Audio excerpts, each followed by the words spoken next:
In this video, we're going to be talking about why this tiny cannabis stock could have 30x upside in the intermediate to long-term future. So right off the bat, it almost sounds too good to be true. Like 30x upside is a lot. Um, but if it sounds interesting to you, I'd encourage you to watch this video all the way through, and I'll explain the investment case to you. But this is a cannabis stock in the microcap space. So when we're thinking about like where to look for asymmetric opportunities, it's very rare to find truly, you know, transformational 10x upside in large cap stocks or in well followed companies. But when you look where no one wants to look in microcap stocks, like cannabis, this is on the OTC exchange.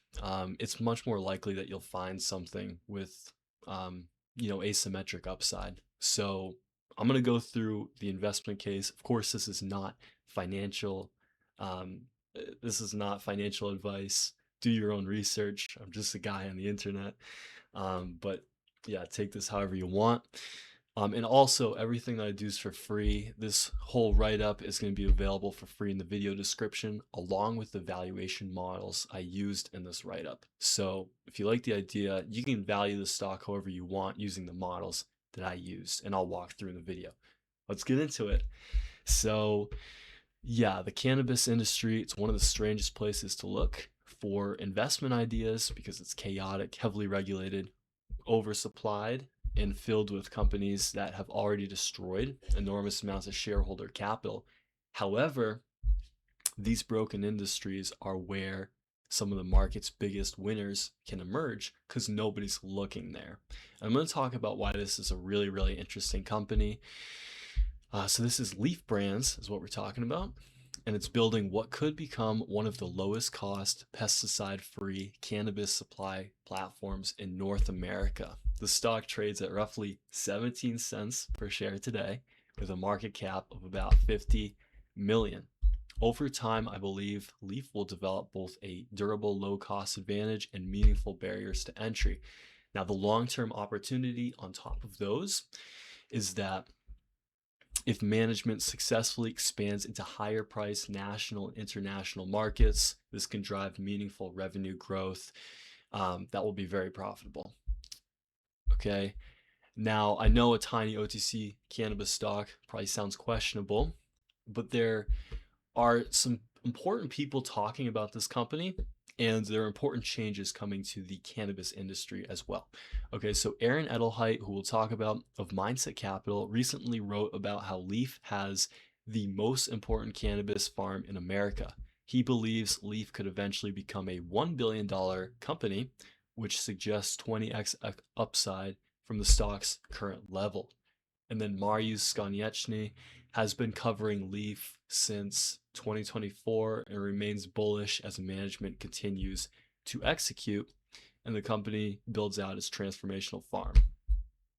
Now, also, we're going to talk about how the cannabis industry just had its most significant catalyst in the past 50 years, which could act as a rising tide that lifts all boats. It's really exciting. Okay, so what does LEEF do? It's basically a B2B supplier and extractor of cannabis that sells to a lot of California's best known cannabis brands, but also in New York as well. So you can see in this little picture here, they sell the cannabis to a lot of leading brands. So the company handles large portions of the cannabis supply chain, including cultivation, extraction, manufacturing, and distribution.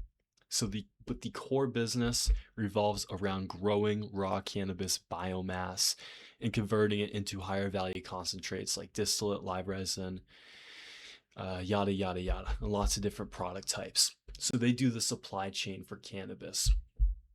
And they're vertically integrated. So the supply chain, extraction. So they just recently are building their own farm to source their own high quality cannabis. So they have the supply chain. They used to source from other farms, but over 300 other farms, but now they just grow all their own cannabis and supply the big brands. So the reason why this is all important is because an investigation by the Los Angeles Times in June of 2024 found that 60% of randomly tested California cannabis products contain pesticide levels above legal safety limits. Some vape cartridges contained more than 24 distinct chemicals, including known carcinogens. A follow-up investigation in February of 2025 found almost no improvement. Okay, so that means contamination had become so widespread that there was not enough clean-grown cannabis to supply California's $1 billion cannabis vape market. What this all means is that when I first started looking at the idea, I was thinking like, okay, cannabis is a commodity. Like, that's what I kind of thought in my head. So like, why would I be interested in a company that makes crops? But it turns out that there's a distinct advantage to growing high quality cannabis, because a lot of cannabis has pesticides, heavy metals that make it unsafe for consumption, as far as I understand it. So that means we're going to talk about why LEEF Brands is unique in their ability to make really high quality products. And that's kind of the core of this. So LEEF is uniquely positioned to grow high quality cannabis because of the company's Salisbury Canyon Ranch, a 1,900-acre cannabis farm in the northeastern Santa Barbara County, California. The company, okay, so they sell in California. They also sell in New York. New York is now a major second growth engine, with the state's total cannabis market reaching 144.6 million in monthly sales. So you see, California has a 1 billion cannabis vape market, 144 million monthly. You know, it's probably a similar size in New York as well. This matters because scaling cannabis operations across state lines is far more difficult than most investors realize. Each new market requires regulatory approvals, infrastructure, cultivation relationships, processing capabilities, yada yada. So they did this in California, they're doing it in New York, and it kind of gives you some confidence that management delivers on kind of growing things, moving where you need to move. Now, another important thing with like entering different states, today LEEF primarily sells into California's oversupplied market, where cannabis biomass sells for roughly $25 a pound. In New York, management estimates pricing is closer to $75 per pound.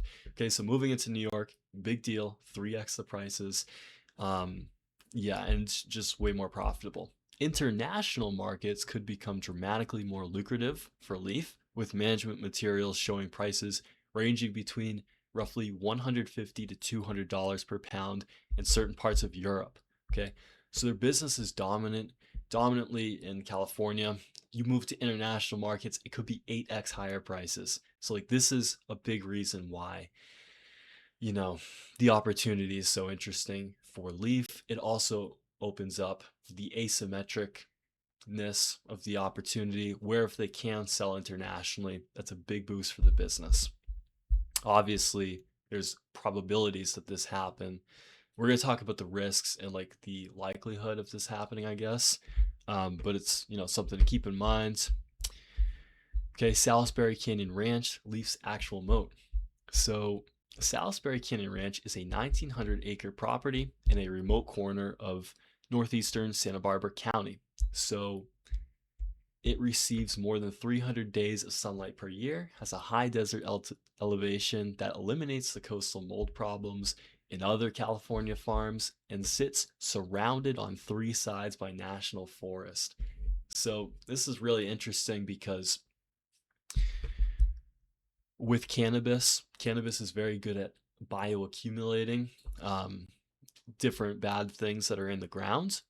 So that means this is even bigger of a problem when you're creating like distillate and distilling cannabis products down, because if there's like a small amount of pesticides, heavy metal, when it gets distilled down, all of that stuff stays in there and the concentration increases.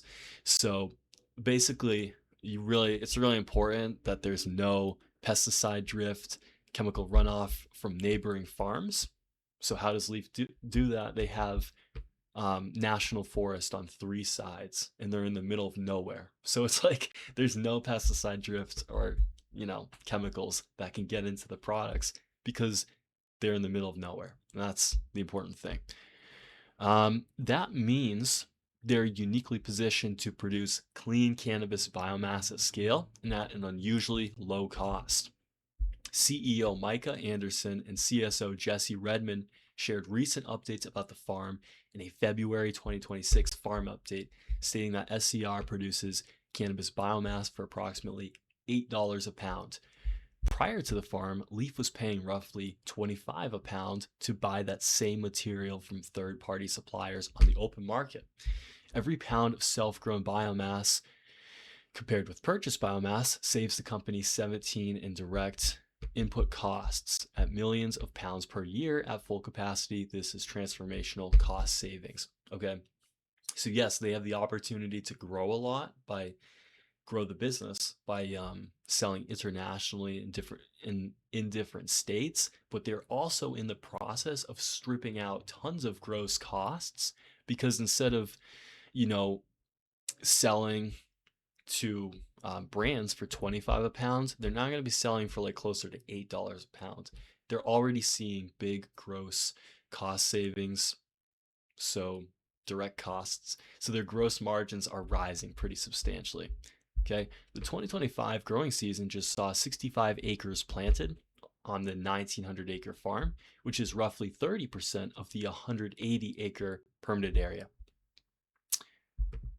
That partial activation alone was enough to more than double LEEF's gross margins in the second half of the year. The remaining 70% of the farm has not been activated. In March, the company completed a financing round with Mindset Capital to provide the full capital needed to build out the Salisbury Canyon Ranch farm toward its full 180 acre permitted capacity. The financing itself is notable because it was led by Mindset Capital founder Aaron Edelheit, a value-oriented investor, and he wrote the article, The Most Important Cannabis Farm in America. So yeah, by the end of 2026, we're going to have the full 180 acres planted. There was only 65 acres planted at the end of 2025. So this is going to be big growth. And the farm itself is 1,900 acres. We're going to talk about how management has plans to go from 180 to way more acres.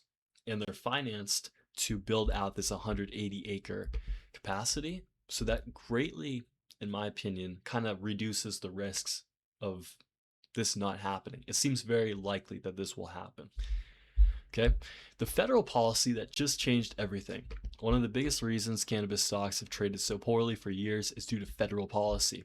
For decades, cannabis remained classified as a Schedule I controlled substance under federal law, placing it in the same category as drugs like heroin, LSD, and ecstasy. These drugs are considered to have no currently accepted medical use and a high potential for abuse.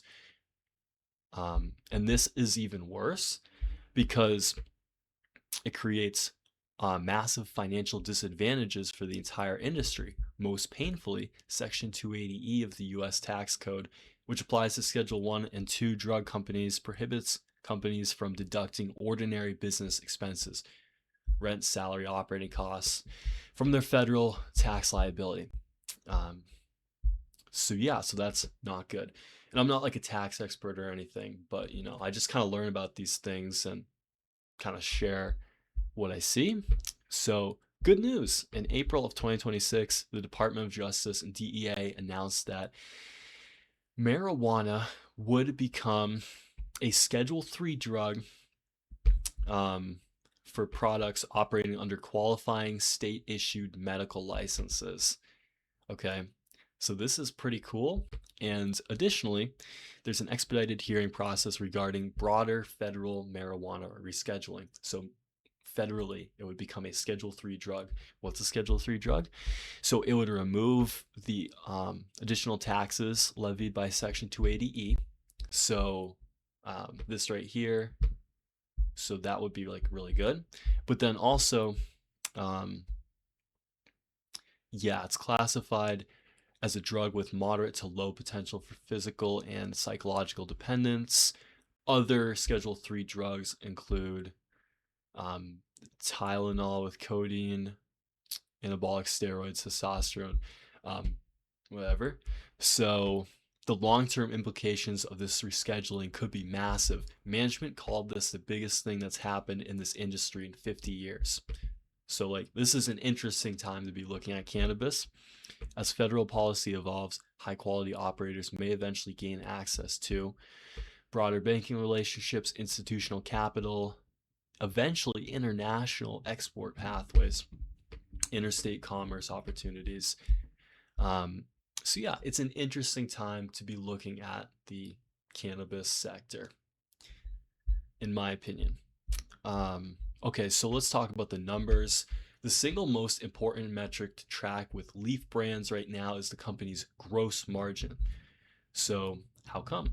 As more internally grown biomass from Salisbury Canyon Ranch at $8 a pound replaces expensive third-party product at $25 a pound that they're supplying to brands, LEEF's direct costs decline, leading to significant gross margin expansion.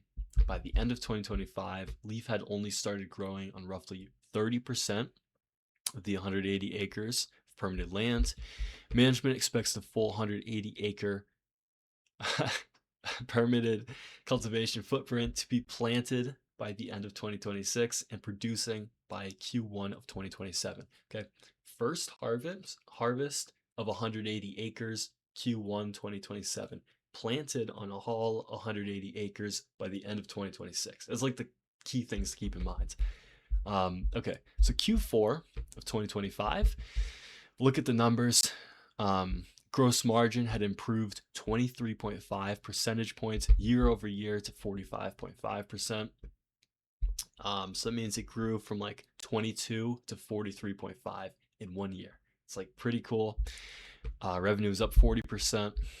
And they also turned free cash flow positive. Well, I don't know if they turned it, but they reported positive free cash flow, positive adjusted EBITDA. So Q1 saw the same momentum continue. Gross margin reached 49%, up from 45.5. Now this is even more interesting that gross margins were so strong because revenue was flat year over year despite 60% increase in unit volume growth. And that's because there was pricing pressure in California. They were selling at lower prices. So basically, gross margin goes up despite prices going down. It's like pretty good. But yeah, we're going to talk about pricing pressure. That's another risk in the cannabis, or that I see as a risk for LEEF. But we're going to talk about that. I still think LEEF looks interesting despite, eventual pricing pressure, if that happens. Management is now actively expanding the farm to unlock the full 180-acre permitted capacity throughout 2026. So if we annualize Q1 2026 results, it implies about $38 million in annual revenue at 49% gross margins. That's roughly $18 million in annualized gross profit. This is going to increase from here. Today, LEEF trades at a market cap of under 50 million. Okay, so what does this all mean? What is LEEF actually worth? So putting together a precise valuation on a company like LEEF is pretty tough to do because there are a lot of moving pieces. So just a whole bunch of things going on with how you would value the company, because there's farm utilization, state expansion, international licensing, pricing changes, etc. So what we're going to do instead is we're going to just try to look at directionally, like where the company could go based on different kind of scenarios. And of course, do your own research. You can download these models, build them yourself. But I think this is kind of good to frame the opportunity. So yeah, so the key question is simple. What could LEEF's earnings power look like if management successfully scales Salisbury Canyon Ranch, and expands into higher value markets over time. That's kind of what we're looking at with the valuation. So Mindset Capital projects that Salisbury Canyon Ranch could eventually produce 2 million pounds of clean biomass annually, assuming a $50 blended export price. They believe the business could generate more than 90 million in EBITDA at scale and potentially support a $1 billion plus value at a 12x EBITDA multiple.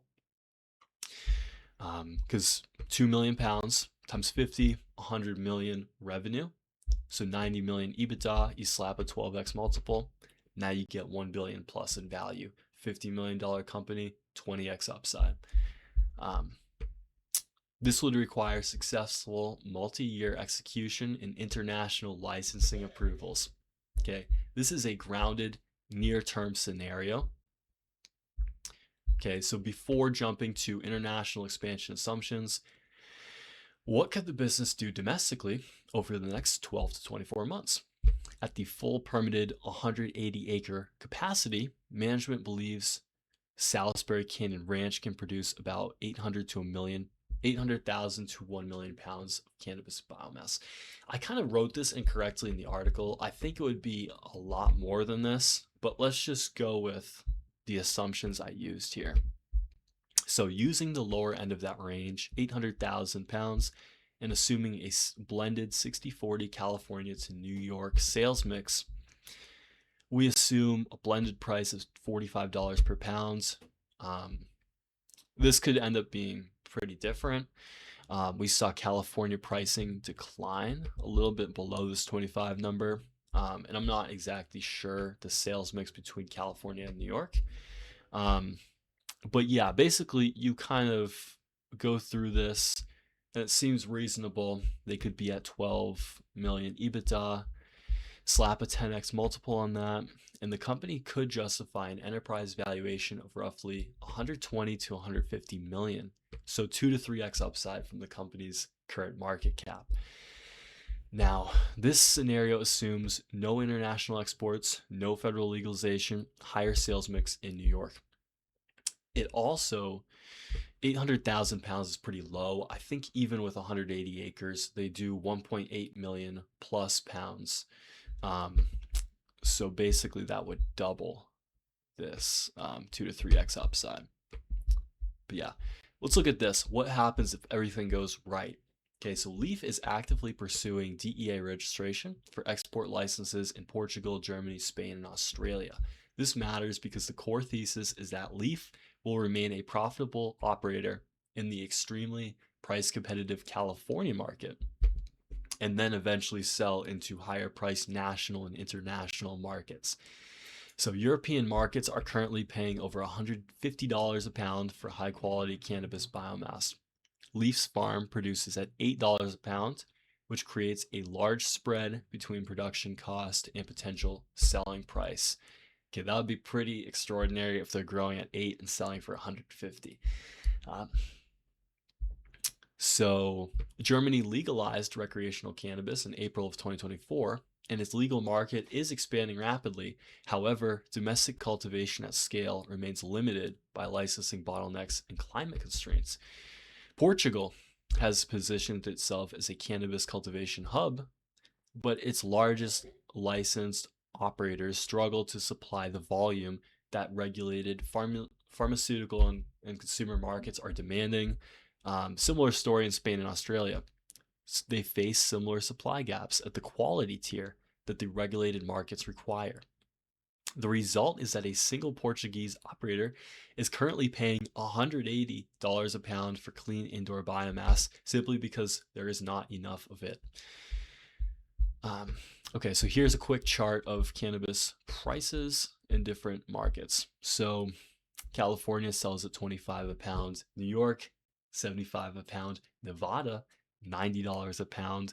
So there's opportunities even for like selling in different states. But then you go internationally, Europe could be 150 a pound, could be even 200 a pound. In the company's recent Q1 earnings call, management clarified that LEEF expects to yield about 10,000 pounds per acre on the farm, driven by 2 harvests per year, with each harvest yielding over 5,000 pounds per acre. Okay. Last year, LEEF harvested over 7,000 pounds per acre, showing there's room for the farm to deliver closer to pounds per acre per run. I should to clarify that, showing there's room for the farm to deliver closer to 15,000 pounds per acre. Okay, so yeah, so they said we did 7,000 pounds per acre per run. So with 2 harvests, you times it by 2, it's 14,000 pounds an acre. But in the models, they assume 10,000 pounds. Okay, that means that full build out SCR is currently permitted for 180 acres, meaning the farm could produce around 1.8 million pounds annually. Now, if we use that 14,000 pounds, that would increase this by 40%. And now you're looking at 2 million plus pounds just on the 180 acres. Okay, so the important thing to keep in mind is the first harvest is Q1 of 2027 when they have 180 acres. We see from this that 180 acres yields over 2 million pounds. So when we think of like 2 million pounds times $50 price, that could be, you know, they'll start harvesting in 2027. So that means that this could happen, like this isn't like a pipe dream. This could happen like fairly soon. Additionally, LEEF CEO Micah Anderson estimates the SCR farm will be able to add an additional 100 acres eventually, which would increase permitted land use to 280 acres and a production of 2.8 million pounds. So yeah, that land use, it's a 1,900 acre ranch, and there's easily over 100 acres of land that could be planted. Now, the important point is, so they have 180 acres by Q1 of 2027 they're harvesting on. Micah hinted that the farm could slowly chunk its way up to 500 acres, showing how there's lots of rooms to grow. This was in the most recent earnings call. As we continue to add acres, we go from 180 to 280 to 380 to 500. This is where I think this is the trajectory of where I believe that we're headed. It's just very interesting to see because when you look at the company's financials today, you know, it doesn't show any of this, right? But like by understanding the vision of it, you can kind of see where the company expects to go. And I think there's good reason to believe they're at least getting to 180 because they're funded for it. I think it makes a lot of sense that they continue to go higher with acreage, so 280, 380, 500, because they were already got the financing to go to 180 because Aaron Edelheit like believed in them. I think it's gonna now you're gonna see once they have the 180 acres, they can prove that this all worked. It makes a lot of sense that either they have some internal financing to kind of help them to expand, or that they could get financing to expand. It just seems to me like I don't see why it wouldn't work. And that's just kind of me speculating. I'm thinking where it goes. Okay. But in this valuation model, we assume that LEEF scales to 280 acres and exports internationally. So you'll see that the economics get pretty crazy. The model below assumes LEEF sells at a mixed price of $100 a pound, driven by selling half their products internationally at $150 a pound and half domestically at $50 a pound. That's kind of a big stretch because they don't even sell internationally right now, but it's just kind of to see where this could go.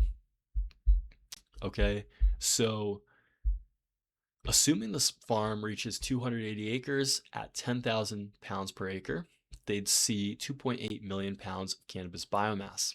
If they sell all products at an average price of $100 per pound, it seems like the business could exceed 200 million in EBITDA. That would be 280 million in revenue. So then you'd get to EBITDA of 200 million or so. You can see right here it says 230 million of EBITDA. Maybe I didn't factor in some operating costs or something. Maybe EBITDA is lower, but let's call it 200 million from this. If you have a 12x um, EBITDA multiple, 200 million or 240 million. You get to like 2 to 3 billion in enterprise value. Okay. So that could imply, if you're at 3 billion in enterprise value, that could imply the stock could see over 60x returns from the current market cap of about 50 million. A lot of upside. Obviously, this depends on internationally selling, and for them to be growing um, on more of the farm. I think that growing on more of the farm seems pretty realistic. We're going to have to see how selling internationally and selling at higher prices goes. We're going to talk about that more later, but that's kind of the biggest risk to this not playing out. Now, keep in mind, I was aiming to model the most optimistic case I could reasonably see the stock going. A lot of things would need to go right for the stock to be a 60 bagger. Of course, this is highly sensitive to assumptions. But yeah, investors should factor in the possibility of export pricing compression, rising operating costs, regulatory delays, and a multi-year timeline to fully develop export channels. However, even if the company achieves only a fraction of the most optimistic scenario outlined here, the returns could still be substantial. And as I said, all the charts are available for download. They'll be in the video description. Okay. And then just another valuation model. Valuation is highly sensitive to export price. Let's assume their full 180 acre farm is online at 10,000 pounds per acre, and they're only selling domestically at an average price of 50 a pound. So no international selling. That would result in EBITDA targets of about 48 million and apply 12x upside for the stock. 48 million.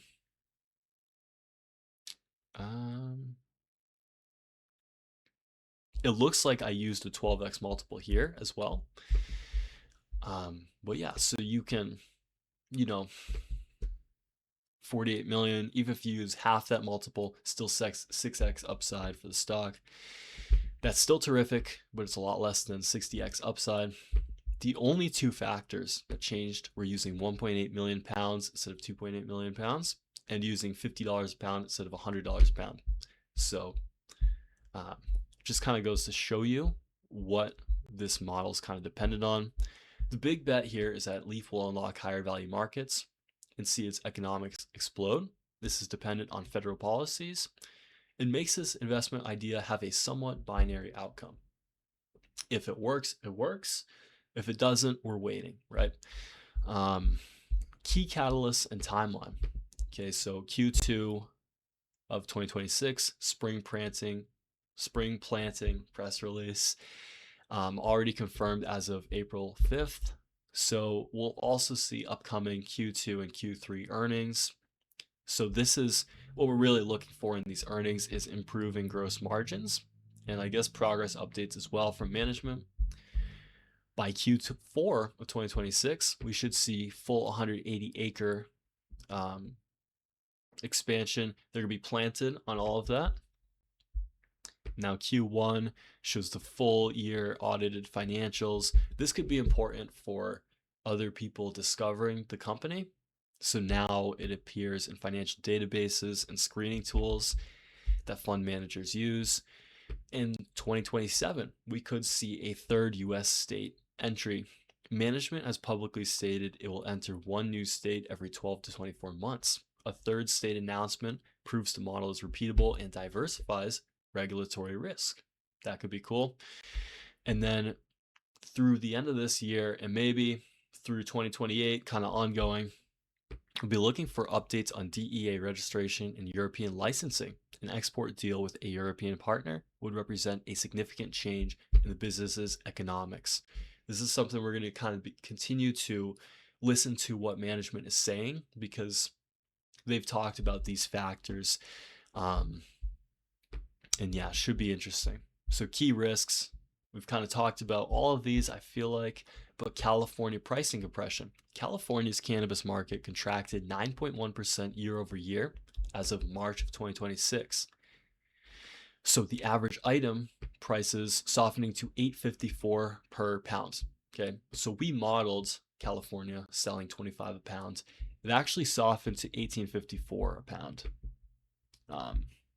So yeah, that could impact Leaf's unit economics and compress their, selling price and their margins that they're making in California. We also might see farm expansion delays. Outdoor cannabis cultivation is weather dependent, permit dependent, and operationally complex. So there could be regulatory hurdles, adverse growing conditions, yada yada. The good thing is they're in California, which has very good weather. So life happens. Maybe we see something bad here. You never really know. Dilution risk. Leaf's March 2026 raise was structured to fund the full farm expansion. However, if growth opportunities in New York or potential third state require additional capital earlier than planned, further equity raises could dilute existing shareholders. Now, it does seem reasonable that equity raises would drive meaningful value creation from here, but it's something to watch out for. I feel like a lot of people can get caught up on companies that are diluting, and it seems like a really bad thing. But remember, dilution is just another source of getting capital. So if the capital that they raise gets deployed at high rates of return, it ends up being good for investors. We're kind of seeing how it seems reasonable that planting the 180 acres meaningfully drives value for the business. So they have good uses of capital if they go to expand to 280 acres. So we kind of see how that goes. International selling might never materialize. So a large portion of Leaf's long-term upside depends on selling the higher priced markets like Europe and Australia. Management is actively pursuing DEA licenses and export approvals, but there's no guarantee this happens. Again, export price compression. We talked about domestic price compression. But maybe when they sell internationally, they don't get this 150 a pound or 200 pounds, because maybe if Leaf can sell internationally, maybe a whole bunch of other companies can sell internationally, and it kind of brings prices down. Still, I mean, it seems like the business is undervalued to where it could go. Okay. The bottom line, Leaf Brands is a small cap OTC traded cannabis stock in a federally prohibited industry. It is illiquid, volatile, and carries real regulatory uncertainty. No investors should put more money in this than they can afford to lose entirely. However, I also think the market is misunderstanding what Leaf is actually building. Leaf is building a vertically integrated, low-cost cannabis production and extraction platform focused on supplying clean, high-quality cannabis input material into regulated vape and concentrate markets. Low-quality cannabis may be oversupplied, but consistently producing pesticide-free cannabis at scale while passing increasingly strict compliance standard appears far more difficult than most investors realize. The farm they're building gives them low production costs, large-scale cultivation capacity, favorable growing conditions, vertical integration, and difficult to replicate infrastructure. There is a moat here that they're building. High barriers to entry, low production costs. The company is already showing early evidence that growing its own cannabis is dramatically reducing costs, with gross margins improving to 49% in Q1 from 22% in Q1 of 2025. Even if management simply continues executing domestically, I believe the stock is 2 to 3x upside from current levels.